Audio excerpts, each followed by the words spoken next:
Hello and welcome to part 2 of my solo level 1 all honor mode bosses series for patch 8 of Baldur's Gate. If you've missed part 1, I highly recommend pausing this video and going back to watch that first, as I went over a lot of my run setup. I pretty much showed you the entire route I follow at the start, so there's lots of helpful information in there for you. And since I need access to the Goblin Camp now, I'm going to use my fresh Elizabeth wisdom that I got from my long rest to get inside past the guards. Then I'm going to interact with Priestess Gut, because getting branded is going to give me a lot of easy dialogue checks moving forward. Once she's seared the brand into our flesh, smells like beef. I will then send her to the room like the naughty little priestess she is. And no supper for you! But before I follow her into a room though, I'm gonna go speak to Roa Moonglow. And apart from being a poet, and I don't even know it, if I give her 400 gold at level 1 for nothing, this will give her 100 attitude with me, and I'll get a whopping 67% discount on all the stuff she sells. And she'll also buy stuff off us for more gold.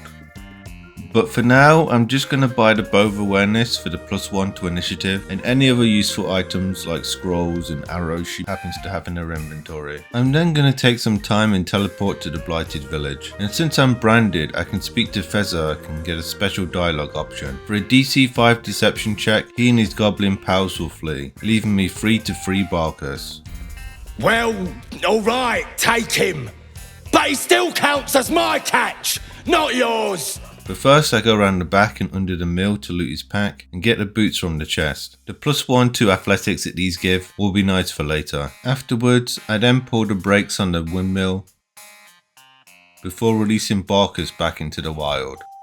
Then I'm going to hop over to the ogres in the opposite building. Since I'm branded, I can show them it so that I don't have to pass any dialogue checks or fight them. And since I'm Githyanki, I get a special option to tell them that I taste good. This won't cause them to try and eat me, but what it does do is make the persuasion check to pay them in bodies easier. Instead of a DC 20, it will be a DC 15, which we have about a 75% success rate with between my proficiency and buffs. And since I'm Dark Urge, it will also grant me an inspiration point. So even if I fail, I'm usually even on inspiration points. Back at the Goblin Camp, inside Priestess Gut's room, I asked for some help in removing the tadpole. You won't regret this.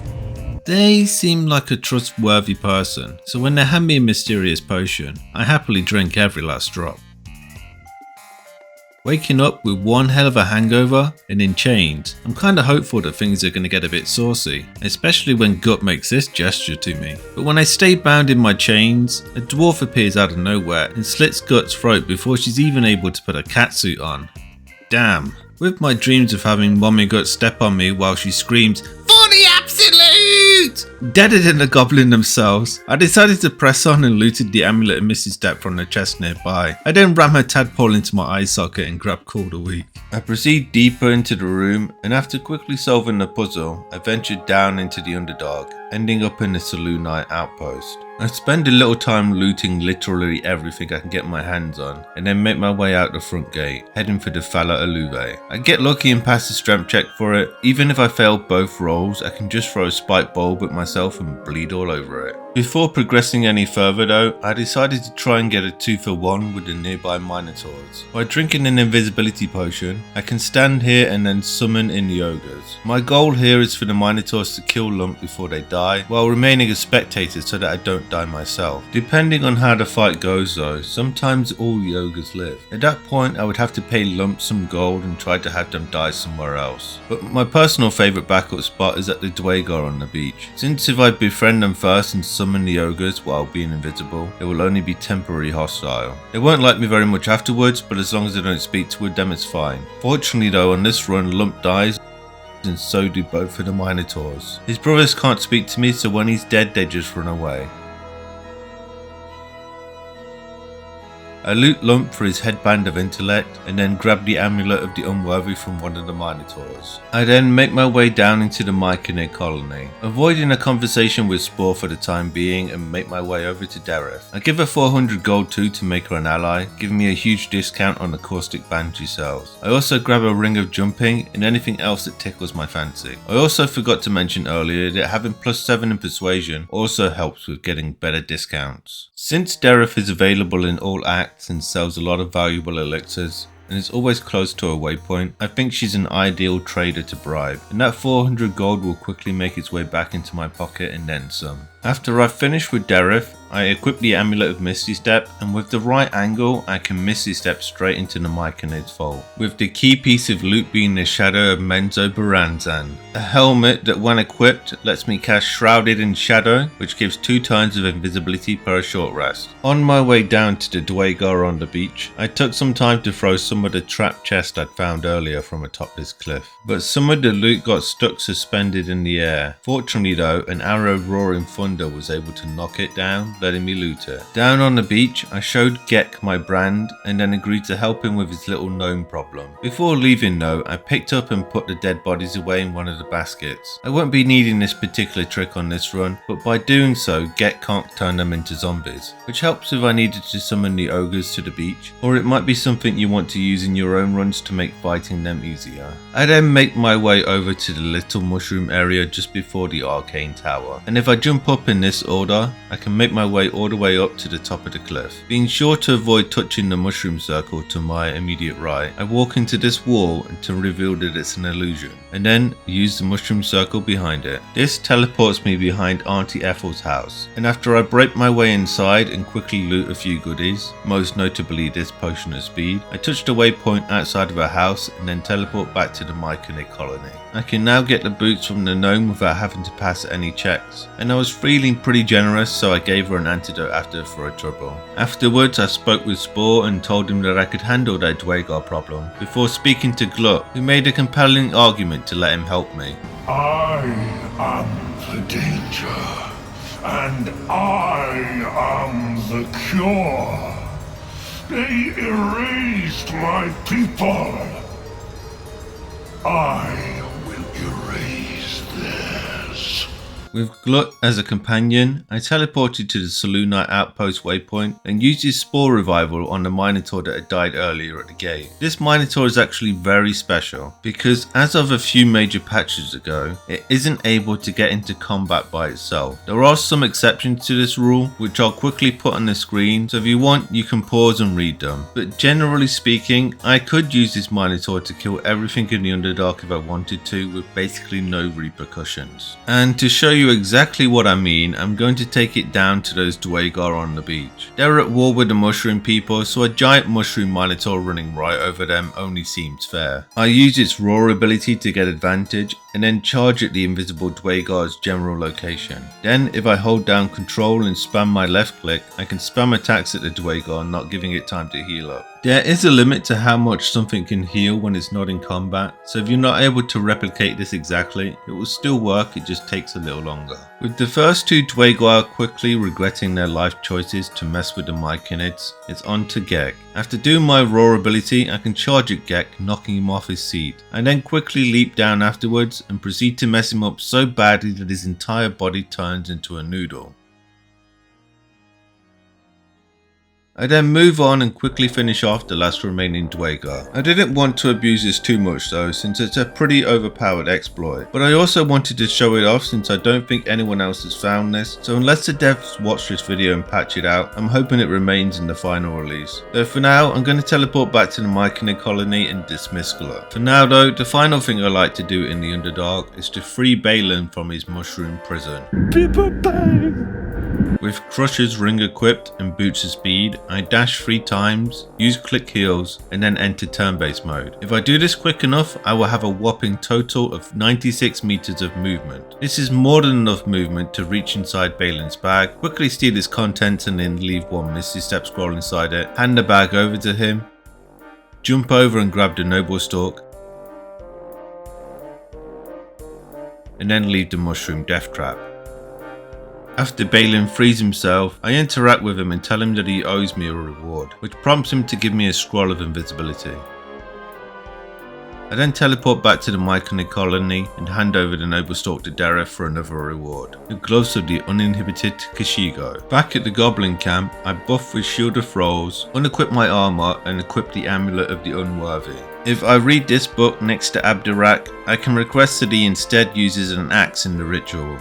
A most excellent choice. This combined with the extra HP from shielded thralls and the slashing resistance granted from the amulet means I can easily survive the ritual, even with max damage rolls. Without the amulet, there's a chance I die even with 18 health. Having no armor equipped also gives a +4 bonus to the intimidation checks, so unless I roll 1s I cannot fail. After Abdurak has granted me the blessing of Leviatar, I steal the ritual dagger on the table nearby and then teleport to the goblin camp waypoint. I then take some time to spam a few long rests to catch up on a few cutscenes. The first long rest will be the second dream sequence with my future self. In it, my future self tells me that the people still watching this video are going to hit subscribe and give the video a big juicy thumbs up. Thanks future me. The second long rest will be Alfira showing up to camp, which doesn't end too well for her. But apparently going back to bed without washing gives me the warm fuzzies. The bedroll becomes a warm, swampy cocoon of gall and fluids. And Lazelle's hatred towards mind flayers clouds her judgment and lets me get off scot-free with my tiny bit of murdering. The work of the parasite, I shouldn't wonder. And the final long rest I'll be doing introduces me to my ever adoring butler, who just between me and you might be the single coolest NPC in the game, especially since they hand deliver this amazing little cape. I then took a little time to buy a few goodies, starting with the gloves of archery from Grat. These give me +2 damage to bows as well as granting me the ability to use longbows. Speaking of longbows, I then head over to the Zentrim hideout to buy the Titan string bow before heading down to the corner of Auntie Ethel's swamp. If I summon my invisible mage hand, position it next to the chest, enter hide, and then wait for the enemy's line of sight to not be looking towards me, I can sneakily move the chest away from them. And then when I've moved it far enough away, I exit turn-based mode, move the hand away which uses up the remaining turns, and I'm free to sneak in and empty the contents of the chest. I won't be using the sparkle hands, but I was running low on my stock of sellable loot, so I grabbed them to sell later. Next up on my to loot list is the Arcane Tower in the Underdark. If I stand in this spot, being sure to hold down shift so I can see the turret's line of sight, I'm free to cast jump from my ring of jumping, dash 3 times, use click heals, and then enter turn-based mode. I can then position myself here, and with 21 strength from my elixir, I'm able to jump all the way to this mushroom in the back. Then I still have enough movement left to walk over here, at which point I'm free to exit turn-based mode and continue jumping from mushroom to mushroom, before ending up around the back of the tower. From here, I'll quickly lockpick the door before grabbing a suss of flour to power the tower, and checking the nearby survival chest for a chance at the blue scroll. Once inside with the power on, the only noteworthy loot are Mistress boots, which are located inside the mundane chest, the mage's friend ring, the club of hill giant strength located on the top floor, and the Spock's wall ring in the basement, along with the staff of the arcane blessing. The bookshelves on each floor are a good source for scrolls, but I don't find anything that's actually worth mentioning. Since I now have the materials necessary for a Meliant's potion, I hop over to the Myconid colony. Passing the checks isn't necessary, as long as your HP is topped up you can't die and the debuffs don't do any damage. I use my Githyanki persuasion on Amelium to get the ring for free afterwards, and after waiting out the debuffs, I buy the Boots of Stormy Clamour from him. Now I'm ready to make my way over to the Grym Forge. If I tell the Dwagar that I have the Sergeant's boots and that Gex stayed behind in the Underdark, I don't have to pass any dialogue checks. Inside Grym Forge, the first thing I like to do is speak with a Dwagar at the top of the stairs. With the headband of intellect equipped, guidance and astral knowledge wisdom, I'm able to pass all 3 checks, getting myself a free infernal alloy.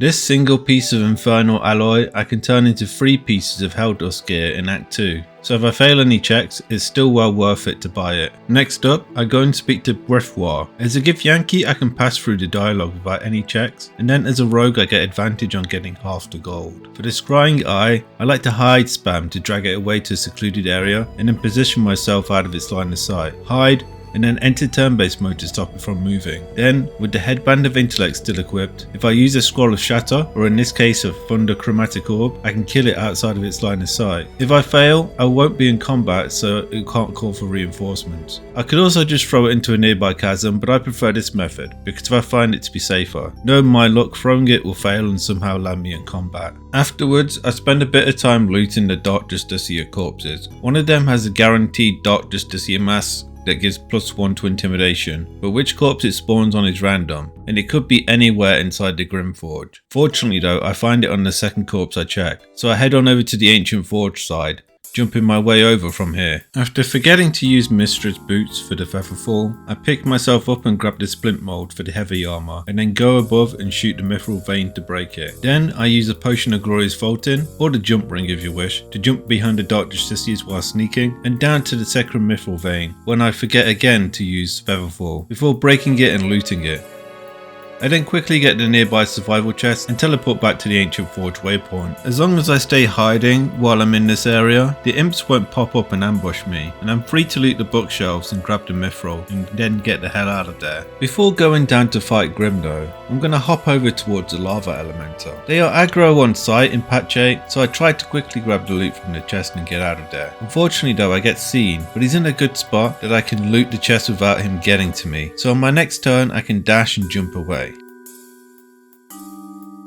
Next, I jump out of line of sight, enter hide, and then sneak away. When I get far enough away, the battle ends automatically. Now that I am out of harm's way, I can talk to the sentient amulet and agree to take them to Baldur's Gate. This is going to be a very important piece of gear, but for now I'm just going to stow it in my inventory. To keep that suspense going for the Grym fight just a little longer, I'm going to head back over to the main Grymforge site and go over towards the elevator. I fail a perception check on the hidden room, but luckily I found a scroll of gaseous form. I'm not going to use that just yet though. First, I'm going to speak to the Dwagar shoving corpses into the water. If I say they should be checking them for loot, I can roll for a DC 10 perception check, and then I can try for a DC 20 sleight of hand check, but with advantage. If I fail this, I could just buy the ring, but things are better when they're free. I then open the nearby door and check to see if I pass the perception check at the other end of the room. Afterwards, I'm free to use the scroll and loot the hidden room. I waited just in case I needed to make more use of it, since I can't speak while in it and couldn't do the Dwagar stuff for the ring.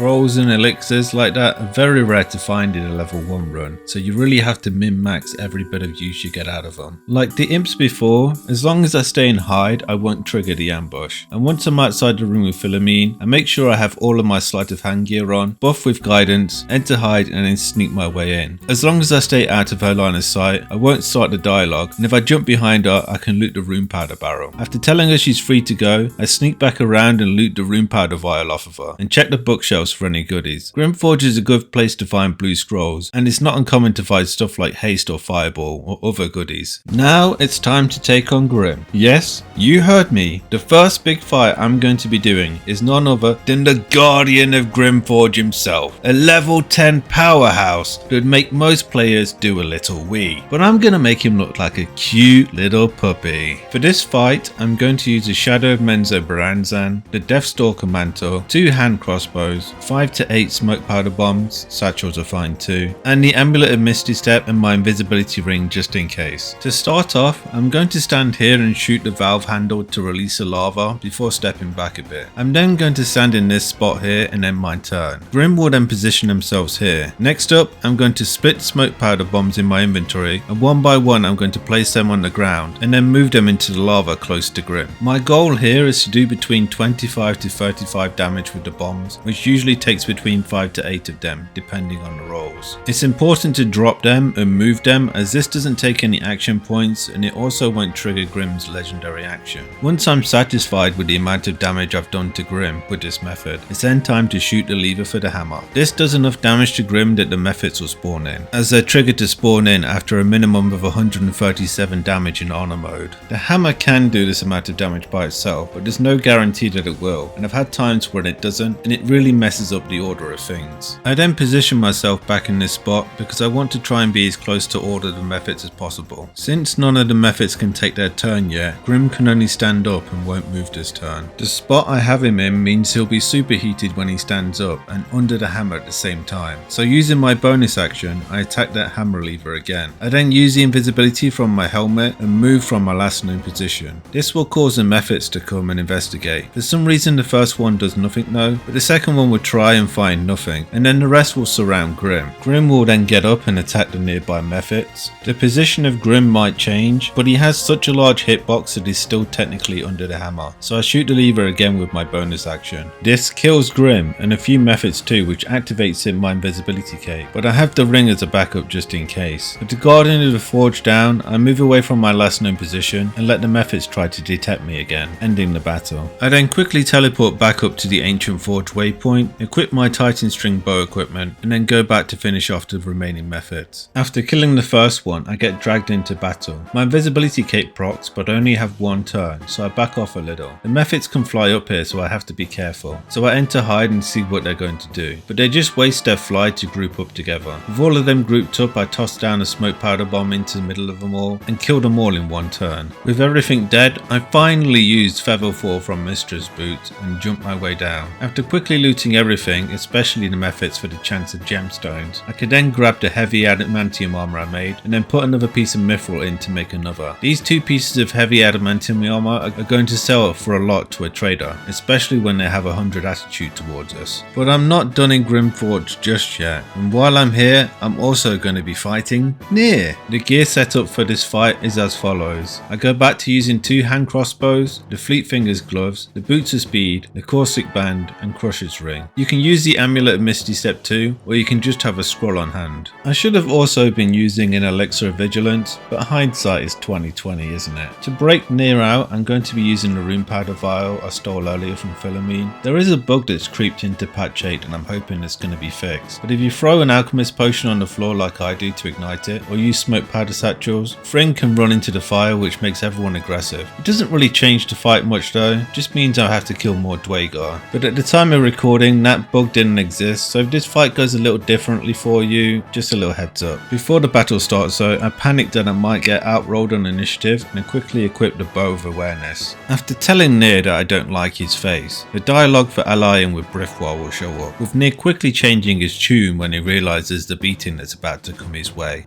Nier is not without mercy, true soul.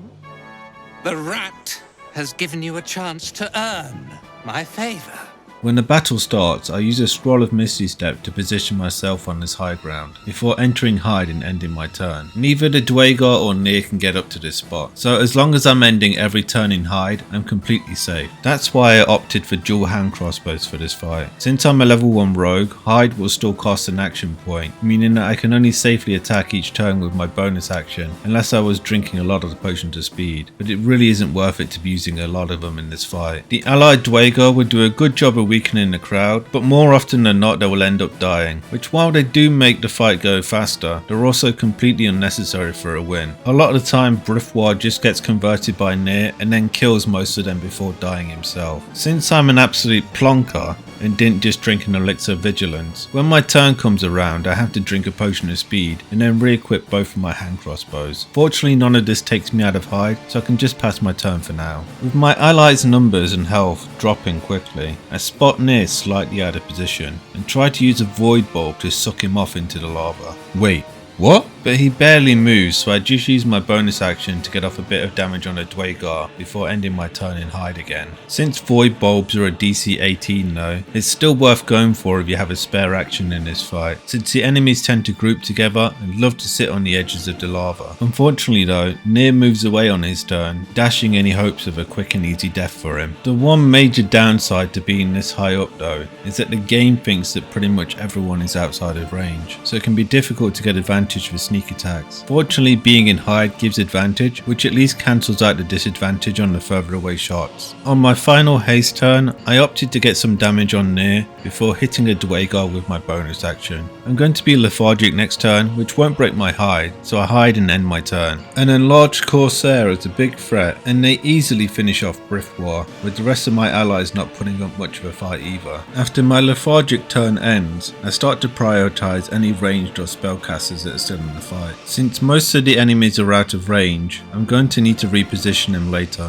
which will be risky while the rangers are still alive. One of my 2 remaining allies gets shot off into the lava, leaving only the cleric, but one of the enemy rangers has moved close enough in for a sneak attack, which finishes them off. It procs my invisibility cape, but there really isn't anything smart I can be doing with my action, so I just end my turn. Action economy is a huge thing in a level 1 run, and sometimes it's better just to get nothing from your action than lose a run entirely entirely. The cleric, who has been getting some useful chip damage on near, eventually goes down though, leaving me in a 4v1. Since the Dwagar can't get to me though, I can take a few turns to finish off the closest one. As long as I end my turn in hide, none of the enemies will move, and a few turns later, I finish off the weakened Mindmaster Dwagar. Once they're dead, I need to draw the other enemies in closer so I can shoot them. So I attack Corsair to break my invisibility. Now that they have a valid target again, they'll start to move in closer to me. So I back off a little bit, being mindful of the ranger that's still alive to my left, and then end my turn. This, like I just mentioned, will cause them to run towards me, and then on my next turn, if I enter hide, I'll lock them into the positions that they've run into, and then I can just position myself back at the top of the walkway. Sometimes the targeting can be a bit weird, but if I select them by hovering over the avatar instead at the top of the screen, I'm able to hit him with advantage, meaning I can get a sneak attack every time. Once again, I'm going to end my turn in hide to try and keep the other enemies from approaching, because I'd rather try to deal with them one by one than try to get them all set up for damage at the same time. I'm safe in this spot as long as I do it like this, but not invincible if I don't. After I finished off Corsair, I hit near for a bit more chip damage and then moved down the walkway again. This finally makes the last surviving ranger come down the ladder, and near positioned himself right where Corsair just died. Using the same trick as before, I hide and move back up the walkway. I'm now free to hit near, hide, end turn, and rinse and repeat until he dies. They won't always position themselves in this spot, and you might not always be able to hit them with advantage, but the key thing to note here is the reason I walked down the walkway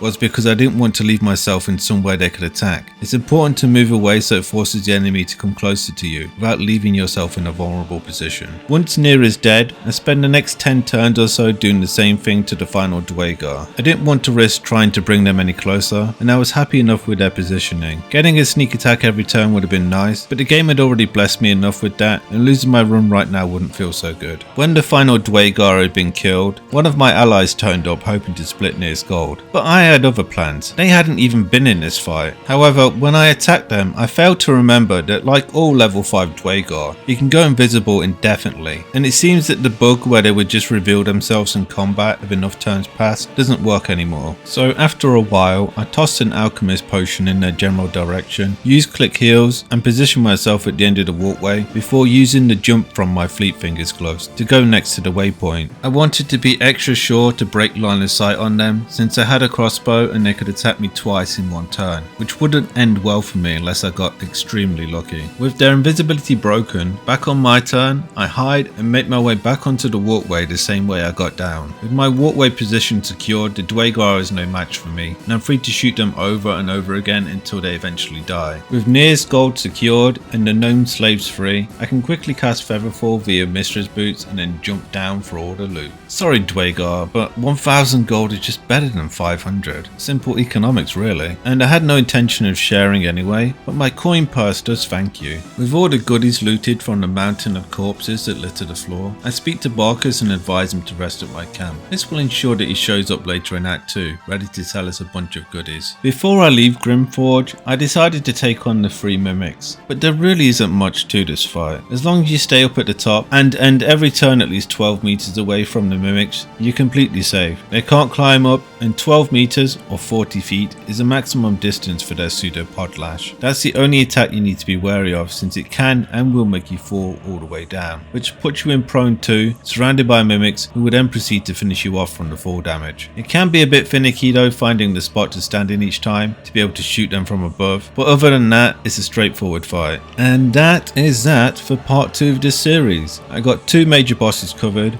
3 if you include Krillis slitting Gut's throat. The next part I will be finishing off the Goblin Camp and a few other things before moving on to Act 2. So be sure to hit subscribe if you want to be notified of when that video goes live. And as always, please like the video if you've enjoyed the content. Maybe even drop a comment too if you wish. I've been Can I Beat This, showing you too how you can beat this, and I'll see you in the next video.